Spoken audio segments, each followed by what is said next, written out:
안녕하세요. 저는 30대 중반인 여성입니다. 명절, 사실 기분 좋고 행복해야 하는 날인데 여자들에겐 그렇지 않은 것 같아요. 차례를 지내면 차례상 차린다고, 또 껄끄러운 가족이 있으면 그 가족과 같이 있는다고, 한 가족이 둘러모여 즐거운 시간을 보내야 할 명절의 의미가 무색해지니까 말이죠. 그런데 저는 그런 시끌벅적한 명절이 부럽기만 합니다. 제가 조금은 특별한 명절을 보내고 있기 때문인데요. 이렇게 남들과 다른 명절을 보내게 된 건 오늘 말씀드릴 그 일 때문이었어요. 그 일은 저에게 시어머니였던 사람 때문에 벌어졌고요. 어쩌면 꼭 그 일이 아니었다고 해도 저와 시어머니 사이에는 지금의 결과를 만들어낼 다른 일이 있었을지도 모르겠네요. 시어머니가 절 처음부터 마음에 들어하지 않았거든요. 시모가 절 마음에 들어하지 않는 이유를 알 수가 없었습니다. 제가 집안이 모자란 것도, 학력이 모자란 것도, 그렇다고 경제적인 부분이 모자란 것도 아니었어요. 또 남편이 원한다면, 시모가 원한다면 아이를 빨리 가지고 육아와 내조에만 열심히 할 생각도 있었고, 경제적으로 부족한 생각이 든다면 제 경력을 이어가고 싶은 생각도 있었죠. 어쩌면 저는 남편이 원하는 대로, 시댁이 원하는 대로 뭐든 맞춰줄 수 있는 맞춤형 며느리였어요. 보통 그런 사람들은 시댁 식구들과 정겹게 가까이 지내길 바라는 편이었고, 저 역시 그랬습니다. 아쉽게도 제가 어울릴 수 있는 시댁 식구가 시모밖에 없었지만 말이죠. 남편이 어렸을 때 아버님과 형을 사고로 잃게 돼서 시모와 남편, 이렇게 두 식구가 시댁 식구의 전부였어요. 그러다 보니 제가 남편과 결혼하고 난 뒤 혼자서 지내게 될 시모에게 신경이 더 갔고 더 빨리 가까워지고 싶었습니다. 좋은 며느리, 딸 같은 며느리, 힘이 돼주는 며느리가 되고 싶었어요. 그런데 시모는 저와 다정하게 지내고 싶지 않았던 것 같았죠. 그렇다고 거리를 두고 각자의 삶을 사는 관계를 바라는 것도 아니었습니다. 그냥 저를 옆에 두고 괴롭히고 싶다는 생각이 가득해 보였어요. 제게 대놓고 시댁으로 들어와 시집살이를 살라고 했거든요.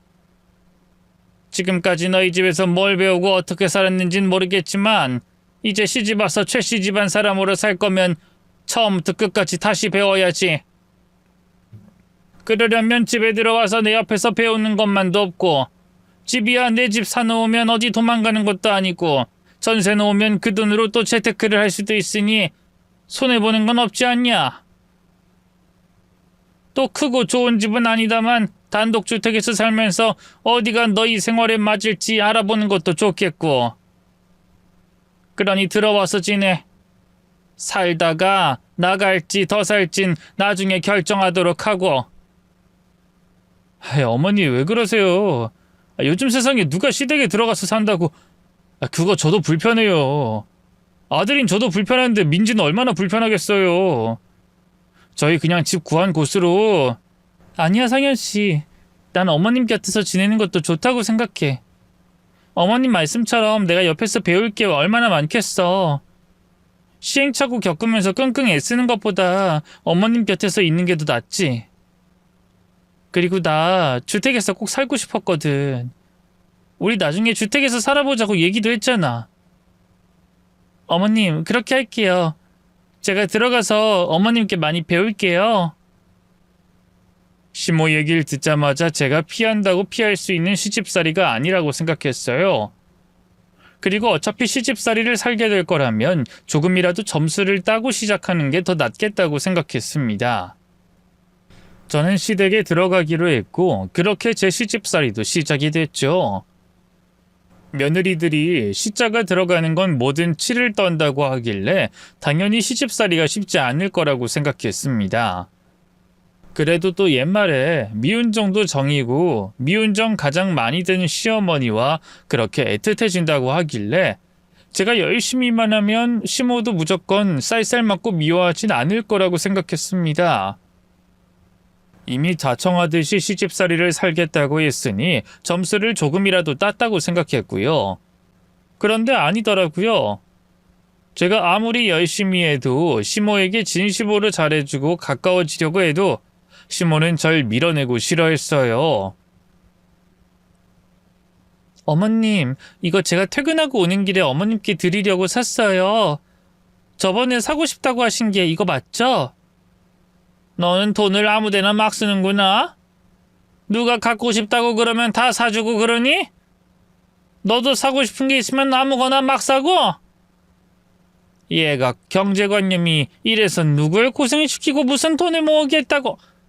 아유, 아니에요. 어머님께서 가지고 싶다고 말씀하셔서 제가 기억해놨다가 산 거예요. 저 카드 명세서 보시면 아시겠지만 절대 돈 함부로 안 써요. 꼭 써야 하는 곳에만 쓰죠. 그래? 그럼 돈은 그렇게 잘 쓰면서 시간을 옳게 쓰는 법은 못 배웠나 보다? 고작 이거 하나 사겠다고 얼마나 늦은 거니? 밥은 언제 먹고 정리는 언제 하며 남은 집안일은 언제 할래? 하여튼 내가 입만 살아가지고는. 그리고 내 입에서 나온 말 다 믿지 마라. 이거 사고 싶다는 것도 그냥 한 소리였어. 나 이딴 거 필요 없다고. 고된 시집살이? 그거 남자들 갔다 온 군대라고 생각하고 하면 할 수 있었어요. 거기다 제가 시집살이를 자청하기도 했으니까요. 그런데 시모의 변죽과 모진 소리는 견디기가 어려웠습니다. 변명이 아닌 해명을 해도 제게 뭐라고 했고 배운 일을 잘해도 하라는 일을 해놔도 꼭 제게 욕이 돌아왔죠. 주는 게 있으면 받는 법이고 뭐라도 받아야 신이 나서 기쁘게 더 주는 법인데 시모에게 제 애정만 줬던 저는 점점 힘이 빠지기 시작했습니다. 그나마 다행이었던 건 이런 상황에서 제게 힘이 되어주는 남편이 있었다는 거였죠. 남편은 처음부터 시집살이 하겠다는 저를 걱정해줬고 저를 도와주려고 애썼어요. 그리고 시모가 너무 서운해하지 않게, 그렇다고 제가 방치됐다고 느끼지도 않게 우리 두 사람 사이에서 아슬아슬하게 줄타기 하듯이 나서주기도 했죠. 시모가 너무 심하게 나왔을 땐 큰 소리를 내면서 화도 내줬습니다. 너 진짜 구제불능이구나. 넌 회사를 어떻게 다니니? 요즘 같은 세상에 인터넷에 치면 다 나오는 것을 이것도 하나 못해? 아니, 내가 하라는 대로만 해. 딱 들어봐도 좀 이상한 것 같으면 찾아보고 확인해 볼 것이지. 결국 이걸 이렇게... 아휴, 진짜 멍청한 건지 아니면 어디 잘못돼서... 어머니, 혼을 내시더라도 인격 모독까지는 하지 마세요. 그리고 어머니도 말씀하신 것처럼 제대로 설명을 안 해줘서 이렇게 된 거라면서요.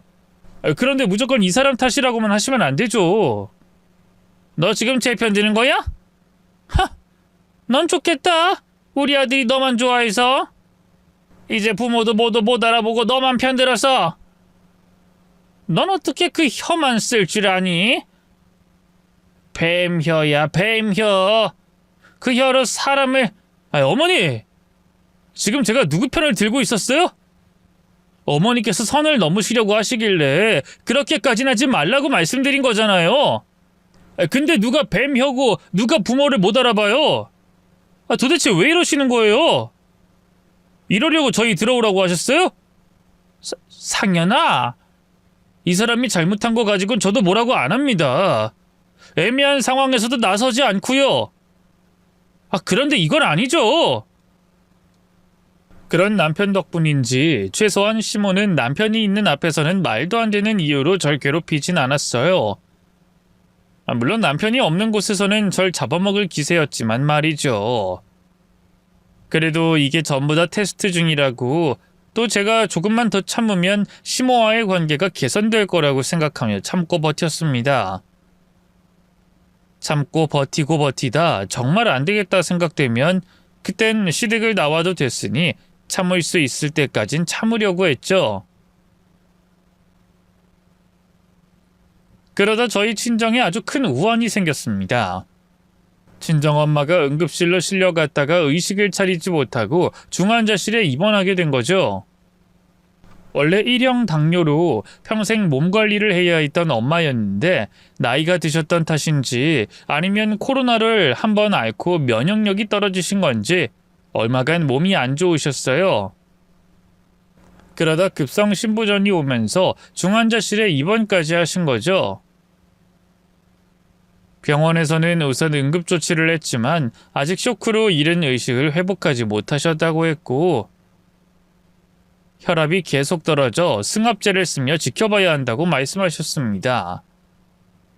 그러면서 승합제를 쓸 수 있는 한계가 있어 그때까지 혈압이 올라오지 않는다면 마음의 준비를 해야 될 거라고 했어요. 마른 하늘의 날벼락 같은 이야기를 듣게 된 거죠. 이후 우리 가족들 모두 마음 졸이는 시간 속에서 살았습니다. 가족들이 돌아가며 엄마의 상태를 확인했고 매일매일 다른 혈압 수치에 일희일비하며 지냈죠. 그러다 보니 저는 당연히 집안일에 소홀할 수밖에 없었어요. 물론 제 상황인 만큼 이해해 줄 수 있는 일이었지만 시모는 그럴 사람이 아니었습니다. 잠깐 며칠 동안은 참아주는 척했지만 그 며칠이 지나자 성질을 내기 시작했죠. 너 지금 어디 가니? 방금 회사에서 돌아와서 또 나가? 집안 꼴이 이런데 어딜 가겠다는 거야? 너 또 병원 갔지? 맞지? 네, 어머님. 그런데 저 오늘 병원 가야 한다고 저번에 말씀드렸는데. 그래, 말했지. 그래서 내가 뭐라고 했니? 결혼 안 한 네 동생이나 다른 친척한테 맡기라고 말하지 않았니? 근데 굳이 이 시간에 집안 정리도 다 안 해놓고 나가는 건 뭐야? 너 내가 하는 말 귀담아 듣긴 했어? 아니지? 제대로 듣지 않고 나갈 생각만 했지? 그냥 집 밖에서 시간 보내려고 나가는 거지? 응? 아니에요. 어머님께서도 저희 엄마 어떤 상황인지 잘 아시잖아요. 그리고 일주일 중에 6일을 저희 아버지랑 동생이 나눠서 병원에 있는데 하루 정도는 제가 있어야죠. 저 때문에 어머님께서 대신하셔야 할 일이 많고 집안이 어려워서 눈에 거슬리는 것도 많은 거 알겠는데요. 조금만 더 참아주시고 이해해주세요. 저희 엄마 의식 차리면 그땐 집에 붙어서 할 거 다 한 다음에 나갈게요. 저녁은 다 했으니까 그이 오면 데우고 드시면 되고요. 설거지랑 나머지 청소는 그냥 두세요. 제가 내일 아침에 바로 와서 정리할게요. 그럼 부탁드릴게요. 부탁은 무슨 부탁? 예, 너 지금 네가 어느 집사람이라고 생각하는 거니? 너 최씨 집안 며느리야. 김씨 집안 사람이 아니라 최씨 집안의 며느리라고.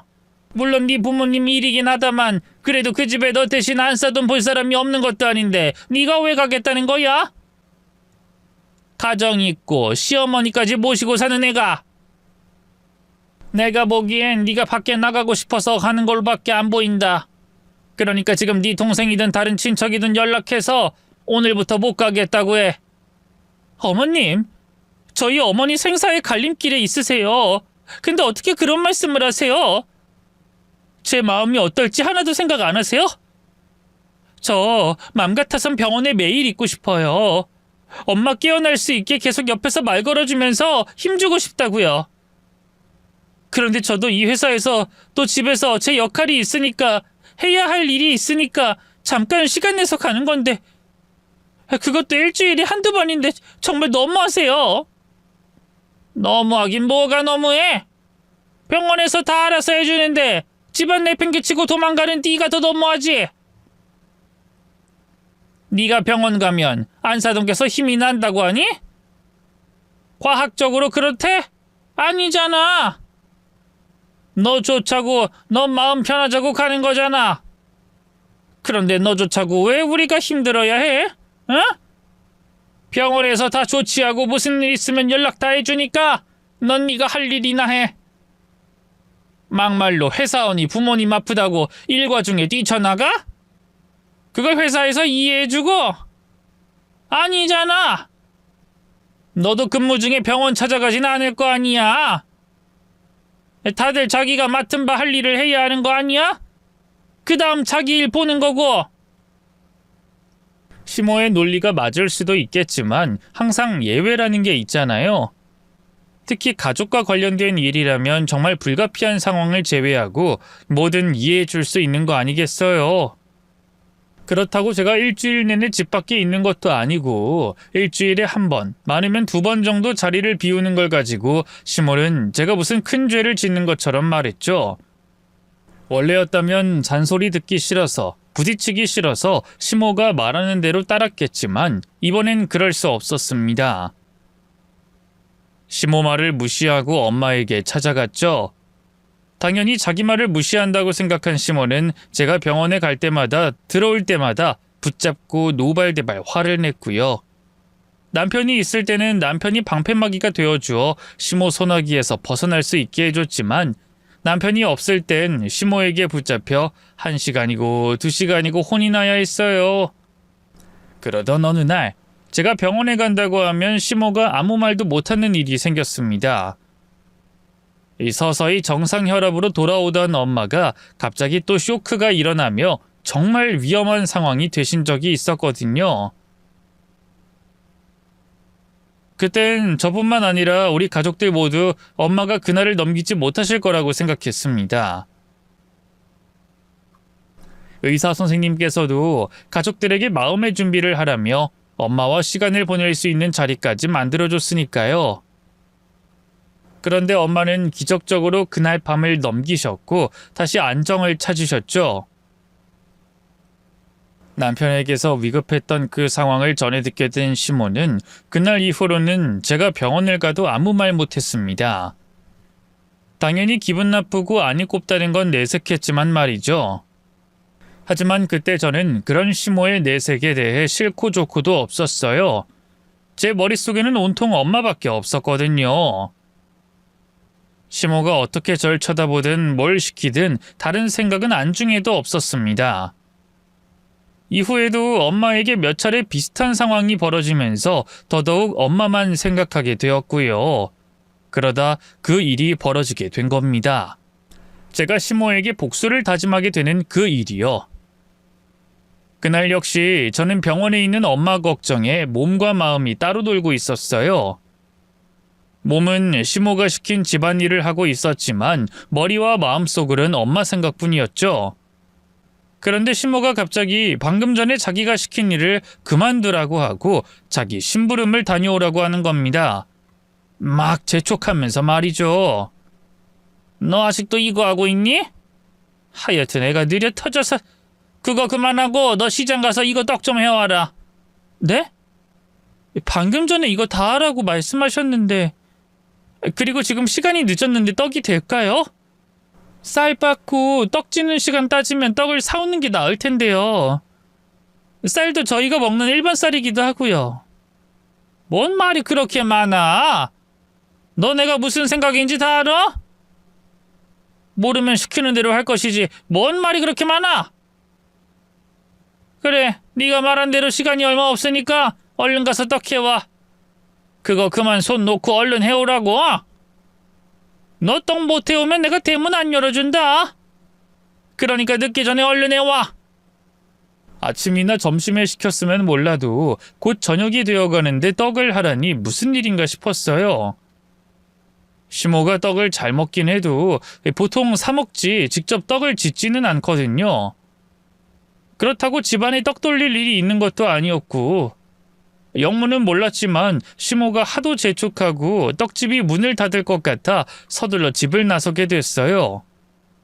그런데 시모가 떠넘기듯이 준 쌀 대야를 싣고 급하게 차를 출발하고 보니 핸드폰을 놓고 온 걸 뒤늦게 알게 됐습니다.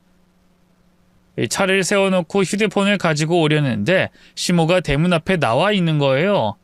그러더니 제게 손짓으로 위협을 하면서 절 쫓아내기 시작했죠. 이게 빨리 안 가고 뭐해? 이러다 떡집 문 닫으면 어쩌려고? 얼른 가! 얼른 가라고! 저 휴대폰을 집에 놓고 왔어요. 휴대폰만 챙겨서 갈게요.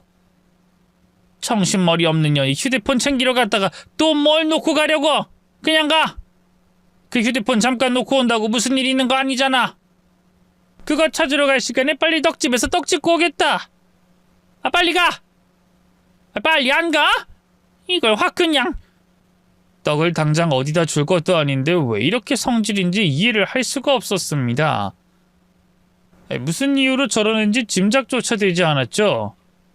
거기다 하도 난리를 치니까 뭐 때문에 저러는지 생각조차 하는 게 싫었어요. 시모 말대로 얼른 떡이나 짓고 오자는 생각이었고 그 잠깐 사이에 무슨 일이 있을까 싶었죠. 그런데 떡을 짓고 집으로 돌아와 보니 휴대폰에 부재중 전화와 문자가 수십 통 들어와 있었습니다. 아빠, 동생, 남편, 다른 친척들까지 수십 통의 전화와 문자를 제게 했어요. 이 사람들이 내게 이만큼의 연락을 한 건 하나의 이유밖에 없을 거라고 생각했습니다. 엄마가 돌아가신 것밖에 없다고 말이죠. 그리고 제 생각은 맞았어요.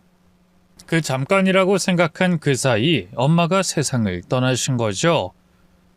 숨을 거두시기까지 1시간 정도의 시간이 있었다는 말에 저는 다리에 힘이 풀려 자리에 주저앉아 목 놓아 울음을 터뜨렸습니다.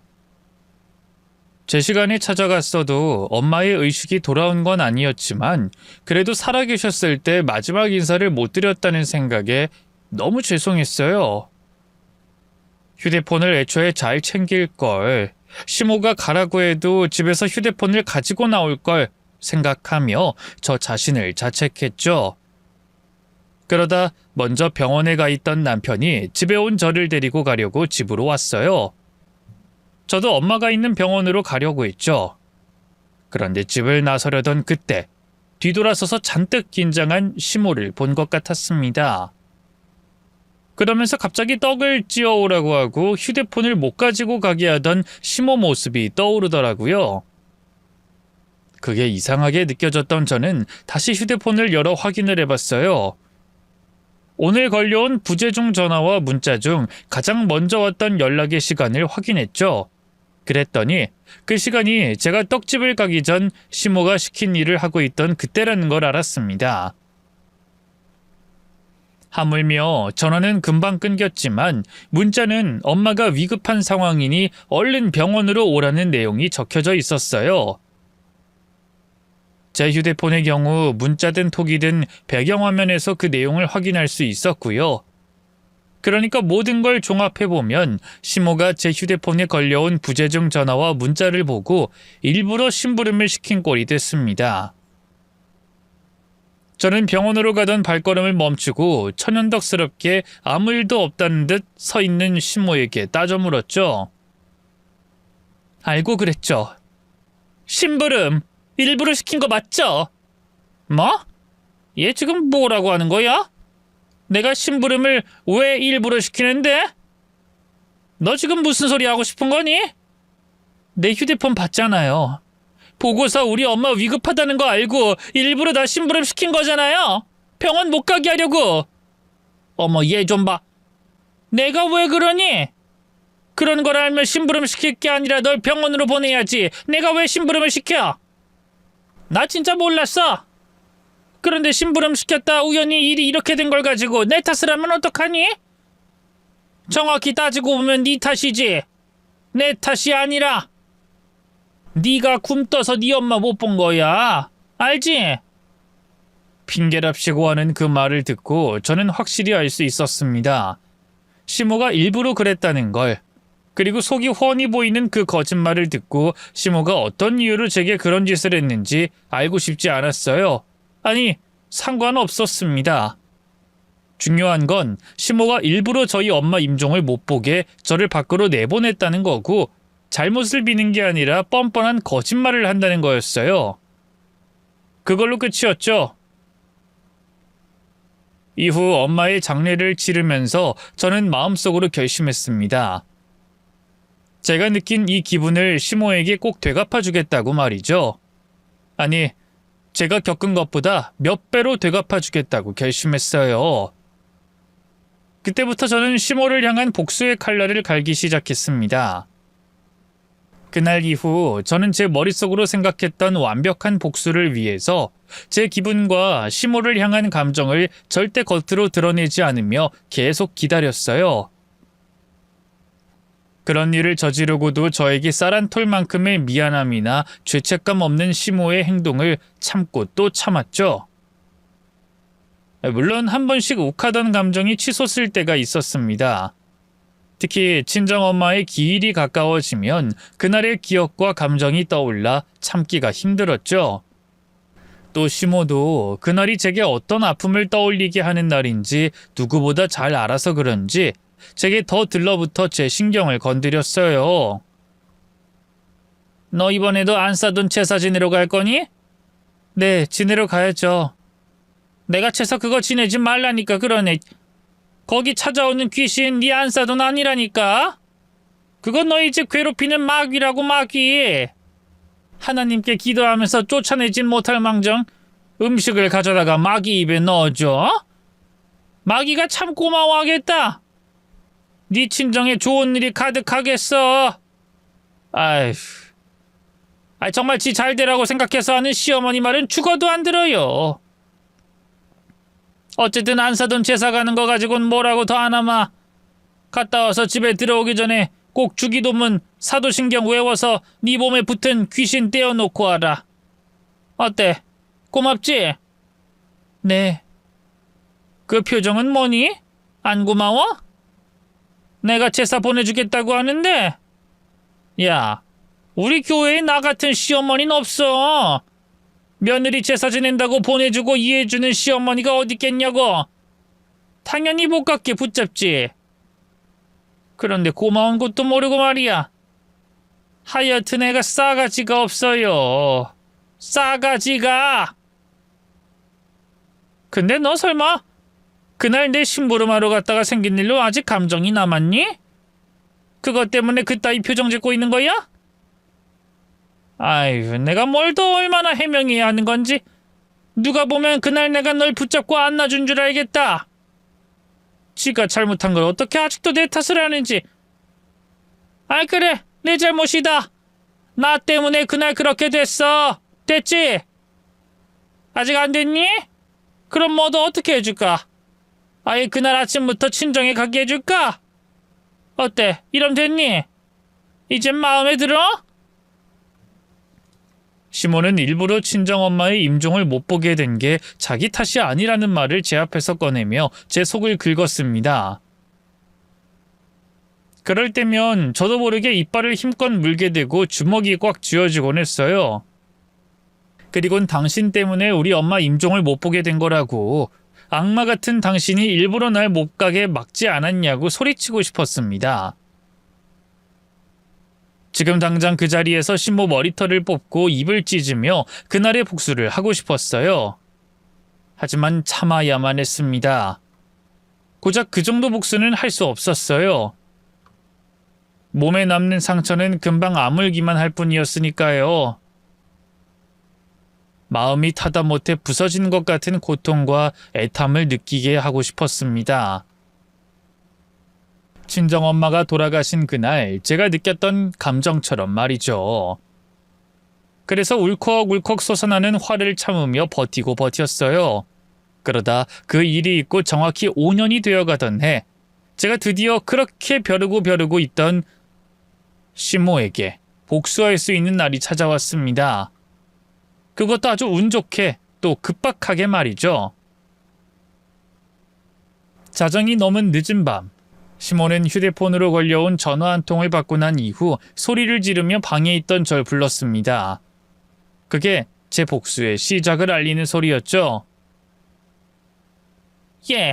민지야, 얼른 나와. 얼른 요양원으로 가자. 얼른 옷 갈아입고 운전할 준비하라고. 어머님, 갑자기 무슨 일이세요? 이 새벽 갑자기 요양원이라니. 우리 엄마, 가엾은 우리 엄마. 오늘을 버티시기 힘들 것 같다고 연락 왔다. 위급하다고 하니까 지금 당장 운전해서 가자. 너 지금 뭘 멍하니 있어? 얼른 옷 안 갈아입어? 네? 할머님께서요? 사실 시모에게는 친정엄마가 되는 분이 아직 살아계셨어요. 그러니까 저에게는 시할머님이 되는 분이었는데 제가 남편과 결혼하기 전부터 치매를 앓고 계셨고 치매 진행이 이미 많이 되어 있으셔서 전문 보호자 없이는 일상생활이 불가능한 상황이었습니다. 그래서 저와 남편이 결혼하기 전부터 요양원에서 지내고 계셨고 가족도 못 알아보셨죠.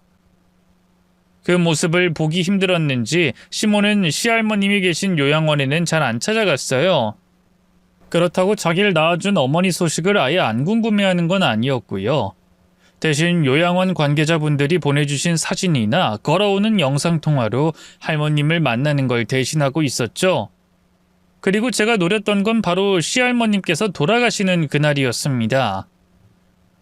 시할머님께서 연로하시고 치매까지 앓고 계셨으니 이별의 순간이 곧 찾아오는 건 너무나도 당연했어요. 그 순간 제가 시모의 앞을 가로막는다면 받은 것 그대로 돌려줄 수 있을 거라고 생각했습니다. 아니, 제가 받은 것을 배로 돌려줄 수 있었다고 생각했죠. 과거 친정엄마 돌아가신 날 저는 시모의 계략에 빠져 친정엄마의 상황을 알 수 없었고 또 임종을 볼 수 없었지만 시모는 아니었잖아요. 제가 가로막지만 않는다면 충분히 자기를 낳아준 엄마의 마지막을 볼 수 있었고 곁에 있을 수 있었잖아요. 그러면 앞을 가로막고 있는 저로 인해 얼마나 절망적이겠고 얼마나 간절하고 애가 타겠어요. 저는 그걸 노렸습니다. 거기다 그때는 남편이 잘 가지도 않던 출장을 갔던 날이었어요. 출장 간 곳이 가까운 외국이었습니다만 그래도 그 시간에 바로 올 수는 없었기 때문에 남편이 집으로 올 수도 없었죠. 그래서 시모를 도와줄 사람이 저 빼고는 없었습니다. 저마저 없다면 시모는 혼자였고 혼자서 절 상대해야 했죠. 저는 어서 빨리 요양원으로 가자는 시모의 말을 단박에 거절했어요. 저 오늘 피곤해서 안 되겠는데요? 아까 낮에 어머님께서 시키신 일이 피곤했는지 운전은 무리인 것 같아요. 뭐? 야, 너 지금 내 말 못 들었어? 우리 엄마 위급하다고? 숨 넘어가게 생겼다고? 그런데 지금 피곤하다는 말이 나와? 피곤하니까 피곤하다고 하죠. 밤늦게 운전하다가 사고라도 나면 어쩌려고요? 그렇게 급하신 상황이면 어머님께서 직접 운전하고 가세요. 여기 차 키요. 야! 내가 운전할 줄 알면 너랑 이러고 있겠어? 인연이 미쳤나? 아까까지 잘 있다 갑자기 왜? 어? 너 설마 그날 네 엄마 임종 못 보게 했다고 나한테 이러는 거니? 그날에 복수하는 거야? 복수요? 무슨 복수? 아, 제가 어머님 심부름 늦게 해서 저희 엄마 곁에 못 있어준 거요? 근데 제가 왜 복수를 해요? 어머님도 매번 말씀하시지만 그날 제가 굼떠서 생긴 일이잖아요. 그럼 제 잘못인데 왜 애꿎은 어머님께 제가 복수를 해요? 지금은 제가 정말 피곤해서 그래요. 그러니까 직접 운전하세요. 이 때려 죽일년. 지금 사람 목숨이 왔다 갔다 하는데 이렇게 나와? 그것도 우리 엄마가 돌아가시게 생겼는데 우리 상현이 할머니, 네 시할머니 되는 분인데 네가 그러고도 인간이야? 인간 탈을 쓰고 어떻게 이런 짓을? 어이가 없네. 그럼 우리 엄마는요? 우리 엄마는 제게 하나밖에 없는 엄마고 그이 장모님이고 어머님 사돈 아니에요? 그런 우리 엄마 돌아가시기 전엔 일부러 내게 그런 짓을 해놓고 내가 똑같이 하니까 인간이냐고요? 그럼 어머님은 뭐예요? 맨날 노래 부르는 그 사탄인가 마귀인가 그거예요? 인연이? 너 두고 보자. 내가 지금 네가 한 말, 네가 한 행동 하나도 빠짐없이 상현이한테 전할 거니까. 그리고 너 따위 필요 없어. 요즘 세상이 어느 때인데 너 없으면 내가 못 갈 것 같아? 제가 자기를 막아서는 이유를 알게 된 시몬은 재빨리 다른 방법으로 요양원에 가려고 했습니다. 휴대폰 앱으로 택시를 호출했던 거죠. 시몬은 그걸로 끝났다고 생각한 것 같았어요. 택시를 부르면 제가 자기를 막아설 방법이 없다고 생각했나 봅니다. 그런데 그게 무슨 상관이겠어요.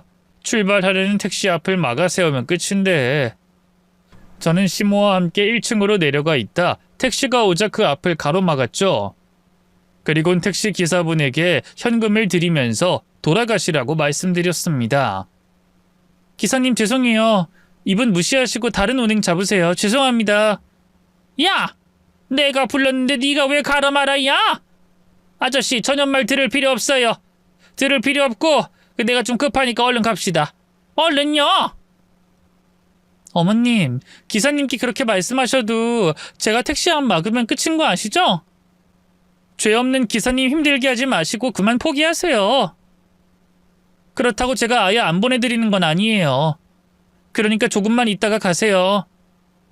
가만히 있기 뭐 하시면 제가 어머님처럼 심부름이나 시킬까요? 저 정신 나갔냐니? 아저씨, 제 말 필요 없어요. 그냥 가요. 가자고요.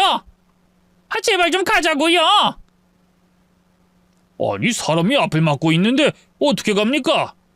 이러다 사고라도 나면 내가 덤탱이 쓰지 손님이 책임지실 거예요?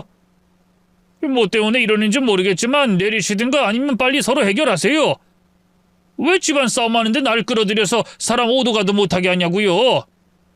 아이 듣자 하니 차 앞에 있는 분이 손님 며느리분 같은데 빨리 해결 보시든가 아니면 내리시든가 하세요. 아 그냥 밀어버려요. 밀어버리라고. 지금 우리 엄마 곧 돌아가신다는데 지금 저런 년 목숨이 중요하겠어요? 아저씨, 저년 밀어버리고 우리 빨리 좀 갑시다. 이러다 우리 엄마 얼굴도 못 보고 보내겠어요. 네? 아저씨도 부모님 계실 거 아니에요. 제가 지금 우리 엄마 임종도 못 보고 그냥 보내게 생겼다니까요. 우리 엄마 치매로 몇 년이나 고생한 줄 알아요?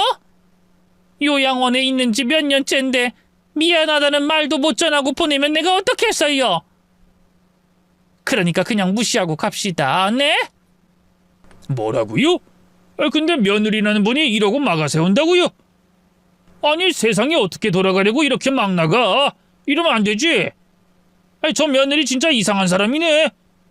저기요 빨리 나와요. 무슨 일 때문에 시어머니 되는 분이라 이러는지 모르겠지만 아무리 그래도 이건 아니지. 아이 부모님 임종을 못 보게 하는 며느리가 어딨어. 내가 상관 안 하려고 했는데 이 같은 부모이자 자식 입장에서 도저히 가만히 있을 수가 없네. 지금 빨리 안 비키면 내가 옆으로 내던지든지 어디 묶어두든지 할 테니까 좋은 말로 할 때 나와요. 어서! 택시기사님 입장에서는 화가 날 만한 상황이었습니다. 일하러 왔다가 오도 가도 못하는 상황이 됐는데 눈앞에서 며느리가 시어머니에게 반인류적인 행동을 하는 걸 목격했으니까요. 거기다 택시기사님도 누군가의 자식이었고 부모님이라서 그런지 시모가 한 말에 큰 충격을 받고 도움을 주려고 하셨어요. 이러다간 시모를 이대로 보내줘야 할지도 몰랐죠. 그래서 저도 다른 사람에게 꺼내고 싶지 않던 얘기를 꺼냈습니다. 그렇죠. 기사님 생각에도 부모님 임종을 못 보게 하는 건 사람 할 짓이 아니죠? 근데 그거 제가 당했거든요. 그래서 제가 똑같이 갚아주는 거예요. 제게 시어머니 되는 저분이 우리 엄마 곧 돌아가신다는 연락 받고도 저 속여서 심부름 보낸 사람이라고요. 그래서 나도 똑같이 행동하는 건데 잘못됐나요?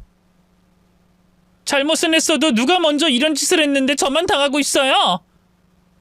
그것 말고도 시어머니라는 사람한테 제가 당한 게 얼마나 많은데. 아저씨, 저 깔아 뭉개고 가세요. 저 그전까진 여기서 절대 안 비킬 거니까. 절 밀고 가시든 아니면 저희 시어머니 내리게 하세요.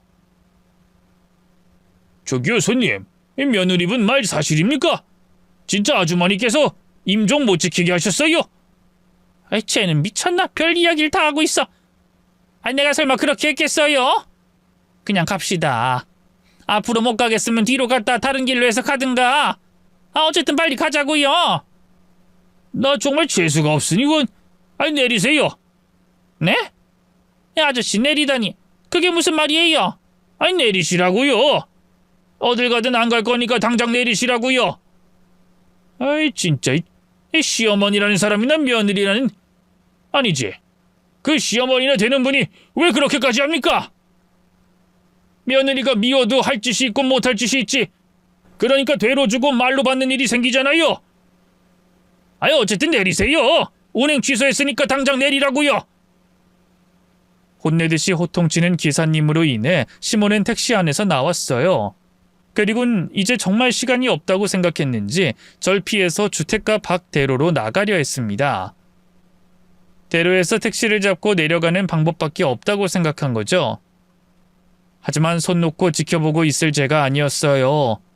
죽기 살기로 저를 피하려는 시모를 붙잡고 놓아주지 않았죠. 야, 놓으라고? 너 진짜 이럴 거야? 진짜 우리 엄마한테 못 가게 할 거야? 그럼 내가 좀 하다가 말 줄 알았어요? 내가 그런 각오로 막아세웠을 것 같아요? 못 가. 절대로 못 간다고요. 야, 이년아! 넌 피도 눈물도 없냐? 우리 엄마 치매로 자식, 손주 못 알아보고 저 좁은 시멘트 병원에서 몇 년을 갇혀 살았어. 그렇게 고생하다가 이제 가는데 마지막 가는 길 곁에 있지도 못하게 해? 네가 이러면 천벌 안 받을 것 같아? 내가 너 천벌 받을 때 옆에서 지켜볼 거야. 너 천벌 받을 때까지 옆에서 볼 거라고! 천벌? 그까짓 거 봤죠 뭐. 근데 제가 처벌을 받는지 안 받는지 어머님께서 확인하실 수 있으실 것 같으세요? 천벌을 받아도 어머님께서 먼저 받겠죠. 천벌 받을 짓! 우리 엄마 임종 못 지키게 한 짓! 어머님이 먼저 했는데 처벌을 받아도 어머님이 먼저 받아야 순서가 맞지 않겠어요? 이게 진짜 뭐야? 내가 누구 때문에 이렇게 하는데? 누가 이렇게 만들었는데? 어머님 저한테 욕하는 거 그대로 어머님 스스로에게 욕이 된다는 거 알죠? 누가 더 나쁜 년인지 나쁜 짓인지 비교해도 어머님이 더하면 더했지 저보다 덜하지 않다는 것도 알죠? 근데 뭘 그렇게 피해자인 척 말해요? 그리고 아직 남았어요. 부모님 돌아가셨다는 말까지 들어야 나랑 똑같은 거고 내가 받은 그때 그 충격과 감정을 느낄 거라고요. 나 그때까지 붙잡고 있을 거니까 가만히 계세요. 괜히 저랑 신랑이 버린다고 힘 다 빼서 갈 수 있을 때 못 가지 마시고요. 그 말을 듣고 시몬은 모든 걸 포기한 듯 자리에 주저앉았습니다. 그러다 바닥에 무릎을 꿇은 채 제 다리를 잡고 엉엉 울며 잘못했다고 빌기 시작했어요. 제게 존댓말까지 쓰면서 님이라는 말까지 붙여가면서 말이죠. 예, 민지야. 아니, 민지님, 며느리님. 제가 잘못했습니다. 제가 정말 죽을 죄를 지었습니다. 만약 시간을 돌릴 수 있다면 제가 실수했던 그날로 돌아가고 싶어요. 돌아가서 절대 그때 그런 선택하지 않았을 거예요. 정말입니다. 제가 정말 잘못했어요. 제가 돌이킬 수 없는 실수를 했다는 걸 알지만 제가 때려 죽여도 시원치 않을 시어머니라는 걸 알지만 그래도 딱 한 번만 이번 딱 한 번만 용서해 주시면 안 될까요? 아니, 용서하지 않으셔도 됩니다. 저희 엄마 임종만 볼 수 있게 해주세요. 그럼 제가 이제까지 며느님께 잘못한 짓들 다 당하면서 살겠습니다. 당하면서 입도 뻥끗 안 하겠습니다. 제발 넓은 마음으로 저를 용서해 주세요. 네? 며느님께서도 잘 아시지 않습니까? 제가 저희 엄마께 얼마나 볼 면목이 없는지. 근데 임종까지 못 지키면 엄마께 미안하다는 말마저 전하지 못하면 저 평생 가슴에 못이 박힌 채로 살아야 합니다. 제발 임종만 지킬 수 있게 도와주세요. 절대 한 입으로 두말하지 않겠습니다. 다시는 실수하지 않겠습니다. 인간 되어서 살아가겠습니다. 네? 시모가 울고불고 비는 건 저도 예상하지 못했던 일이었어요. 이제까지 제가 보아온 시모라면 화를 내면 냈지 절대 제게 사과할 사람이 아니었거든요. 아무래도 부모님과 관련된 일이라면 아무리 피도 눈물도 없는 못된 마음의 시모라고 해도 어쩔 수 없었나 봐요. 그러게 왜 그때 제게 그런 짓을 해서 몇 배로 돌려받는 건지 그런 시모의 모습을 보는 저는 마음이 참 복잡했습니다. 우리 엄마 임종 때는 그렇게 잔인하게 사람을 가지고 놀더니 자기가 저와 같은 입장이 되니까 눈물 콧물 짜고 존댓말에 님까지 붙이면서 부탁하는 게 참 가식적이고 못됐다 싶더라고요. 그런데 또 한편으로는 불쌍하고 안타깝고 제가 너무하다는 생각도 들었어요.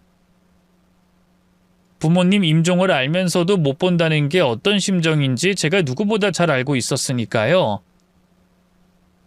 두 감정이 부딪히며 머리가 복잡하던 저는 바른 선택을 하기로 했습니다. 복수를 하더라도 시모와 똑같은 사람이 되긴 싫었어요. 복수는 이 정도로 하고 시모와 같이 요양원으로 향했습니다. 요양원을 향하며 조수석에 앉은 시모는 제게 미안하고 고맙다는 말을 계속했습니다. 하지만 그 순간 제가 진정 듣고 싶었던 말은 그게 아니었어요. 도대체 왜 그날 제게 엄마의 임종을 숨겼는지 궁금했죠. 저는 5년 동안 듣지 못했던 그 이유에 대해서 물었습니다. 미안하고 고맙다는 말 그만하세요. 중간에 차돌릴 생각 없으니까요. 그것보다 도대체 왜 그랬어요? 제가 싫어도 그렇지 어떻게 부모님 임종을 못 보게 할 생각을 했어요? 이유가 뭔데요? 정말 미안하다. 내가 입이 10개라도 할 말이 없구나. 처음엔 이번에도 안사돈께서 위급하시다 다시 괜찮아질 거라고 생각했다. 그래서 이번 기회에 연락이 와도 별거 아니라는 걸 인지시켜 주려고 했었어. 그래야 네가 병원에 그만 왔다 갔다 할 거니까. 내가 진짜 미쳤지. 미친 짓을 해도 어떻게 부모님 일을 가지고. 정말 미안하다. 내게도 안사돈께도 너희 가족들에게도. 겨우 그것 때문이었다고요? 일주일에 한 번 가는 그거 하나가 마음에 안 들어서 그랬다고요? 저희 엄마 상태를 아시면서 그게 뭐 그렇게 싫다고 그러셨어요? 아니, 제가 뭐가 그렇게 싫어서 하는 행동 하나하나 다 미워하고 문제 삼으셨어요? 네? 그래, 내가 죽일 년이야. 내가 못된 년이라고. 다 말아마. 내가 무슨 생각이었고 얼마나 잘못된 생각을 가졌는지 다 말아마.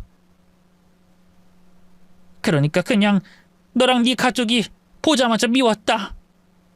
처음엔 나도 왜 그런 건지 몰랐어. 나한테 잘해주면 잘해주는 대로 싫고 못하면 못하는 대로 싫더라고. 그러다 첫 명절에 알게 됐지. 너희 가족이 부러웠던 거야. 네 식구 행복하게 사는 너희 가족이 부러워서 내가 시기를 했어. 행복해하는 네가 너희 가족이 밉더라고. 나는 내 남편 잃고 첫째도 잃고 힘들게 살아왔는데 너희는 내 식구 행복하게 사는 모습을 보니 질투가 나더라고. 거기다 내 유일한 가족인 상현이가 너와 결혼하면서 너한테 빼앗겼다고 생각이 드니 네가 죽일 듯이 미운 거야. 그래서 이유도 없이 너한테 시집살이 시켰고 널 미워했고 그러다 내가 그런 짓까지 저질렀구나. 물론 나도 나중에 안사돈 돌아가신 걸 알고 많이 놀랐다. 근데 네가 나한테 따지고 물으니 감추려고 더 부정하게 되고 더 못되게 말이 나오더라고. 진작에 내가 인정을 했어야 했는데 정말 미안하다. 내가 나이를 헛먹었구나. 생각보다 더 어이없는 이유라 힘이 쭉 빠졌어요. 겨우 그런 이유로 지금까지 날 괴롭히고 친정엄마의 임종까지 못 보게 하다니 제가 한 복수의 성공마저 힘이 빠질 지경이었죠. 그 후로 말없이 운전하며 많은 생각을 했습니다. 시모와의 관계를 어떻게 해야 할지, 그 어이없는 괴롭힘의 이유에 다시 정당한 대가를 치르게 해줘야 하는지 등등 말이죠. 그러다 보니 어느새 시할머님이 계시는 요양원에 도착했습니다. 다행히 할머님께서는 아직 숨을 거두시기 전이셨어요. 저도 그때부터는 시모에게 복수의 칼날을 갈던 원수에서 남편의 아내로, 시모의 며느리로, 시할머님의 손자 며느리로 돌아가 할머님께서 가시는 마지막 길을 배웅해드렸죠. 남편이 장례식장으로 오기 전까지 시할머님 장례식 준비를 맡아서 했습니다. 그리고 장례를 마치고 시간이 어느 정도 흘렀을 때 남편에게 모든 걸 설명했어요. 이제까지 있었던 모든 이야기를 말이죠. 얘기를 마친 뒤에는 제 결정도 전했습니다. 여보, 미안해. 내가 가장 가까이 있으면서 무슨 일이 있었는지도 모르고 그런 일이 다시 또 없겠지만 이제부터는 만약이라도 생기지 않게 할게. 정말 미안해. 당신이 왜 미안해? 내가 말을 안 하면 어떻게 한다고. 그리고 당신이 있어서 그나마 버텼던 거지. 없었으면 버티지도 못했어. 근데 나 어머님 이전처럼도 대할 수 없을 것 같아. 그게 무슨 말이야? 이전처럼도 대할 수가 없다니? 말 그대로 나랑 어머님 사이가 이전에도 좋았던 건 아니잖아. 근데 이젠 그렇게도 못 지낼 것 같다고. 나 시어머니로 못 모셔. 아무리 이해하려고 해도 이해 안 돼. 복수까지 했으니까 감정 털어내려고 했는데 그 황당한 이유까지 듣게 되니 도저히 용서를 못하겠어. 나 어머님 안 보고 살 거야. 그리고 내가 어머님을 다시 며느리로서 대하는 건 어머님 돌아가실 때밖에 없을 것 같아. 이런 내가 이해 안 된다면, 내 결정을 못 받아들이겠다면 우리도 갈라설 수밖에 없을 것 같아. 이런 말 전하게 돼서 정말 미안해. 시모가 제게 한 행동과 그 이유를 도저히 이해할 수 없었던 저는 남편에게 어머님을 시어머니로 모실 수 없다고 말했습니다. 그리고 이런 상황이 이해되지 않는다면 이혼하자고 말을 했죠. 남편은 큰 충격에 빠진 모습이었어요. 그리고 대답하기 어려워했습니다. 그럴 수밖에 없는 제 결정이었으니까요. 남편은 시간이 필요하다고 했고 시모에게 제 뜻을 전해도 될지 물어봤어요. 저는 그러라고 했죠. 일주일 뒤 남편은 자기 결정과 시모가 전해달라는 말을 제게 해줬어요. 우선 어머니께 말씀드렸는데 미안하다는 말부터 전해달라고 하시더라. 그리고 네 결정 이해한다고, 그 정도로만 참아줘서 고맙다고 전해달라고 하셨어.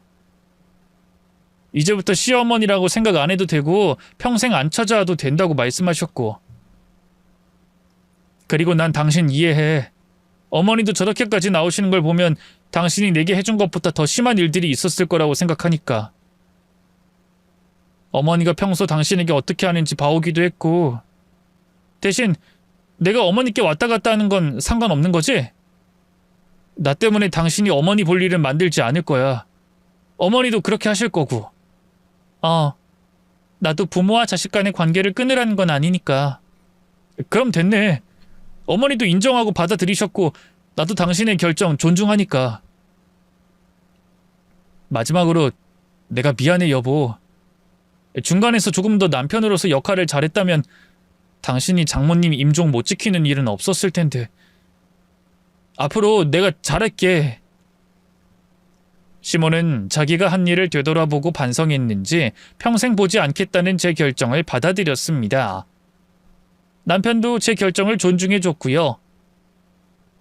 그렇게 저는 시모와의 악연을 끊을 수 있었어요. 아니, 연을 끊진 못했지만 다시는 안 볼 각오로 지금까지 지내고 있습니다. 그래서 제가 처음 말씀드린 것처럼 우리 부부의 명절은 남들과 달라요.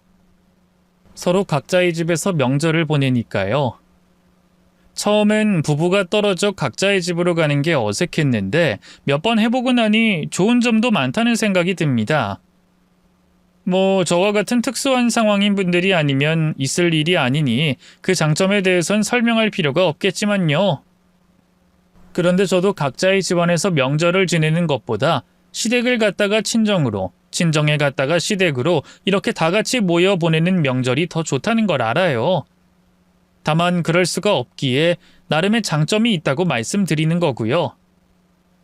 그러니까 여러분께서도 가족들에게 지워지지 않는 상처를 주는 행동은 하지 마세요.